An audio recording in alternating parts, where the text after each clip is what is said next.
Sveiki, čia laida Ekstremalios statybos. Kiekvienas statydamas namą ir galvodamas apie stogą klausia savęs, kas geriausia, o geriausia yra saugus namas. Viena iš svarbiausių saugaus namo savybių – nedegantis stogas.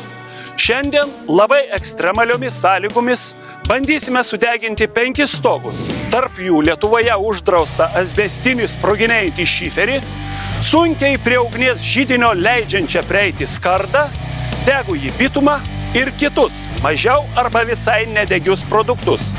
Nors stogo gaisras dažniausiai kyla dėl netvarkingos elektros ar židinių bei dūmtraukių instaliacijos, tačiau mes imsimės ekstremalumo.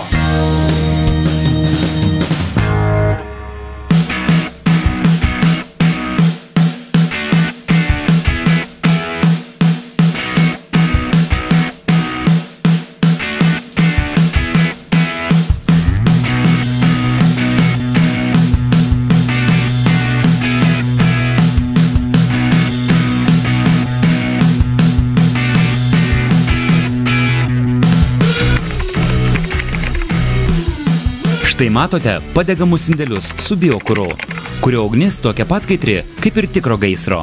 Bet tai nesulyginama su tikru ugniagesių darbu.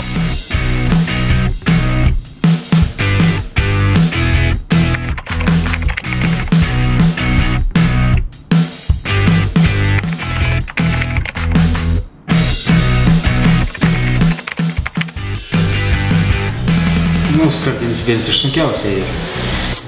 Dėl to, kad pats stogas tai nedeg ir ugnis deg visi kasila ir norint prie jų prieiti, skardą reikia išpjauti, kas ir sudėtingiau žino, negu kad pavyzdžiui šiferinį stogą, kad galim prakirsti. Ugniagesiai ir gerą pasirengina, apsaugas susidėjant, tai jiems nepavojingas šaudams tiek. Sunkus priėjams ir su skardiniu stogu ir sunkus priėjams su mids, kur yra tas. Mes su USB plokšt, kad yra papačia, tai sakė, yra labai sudėtinga. Kad mes atvažiuojam, kai yra šiferinis stogas, jau būna netgi iššaudęs, yra liepsna prasiveržusi. Nes būna dažniausiai pavėluoti pranešimą, kaip taisyklė. Ir jau deg stogas atvira liepsna.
Kad ir kaip lietuvis džiaugiasi degant kaimyno stogui, tačiau stogą galima išgelbėti, jeigu jis dengtas kuo mažiau degia medžiaga.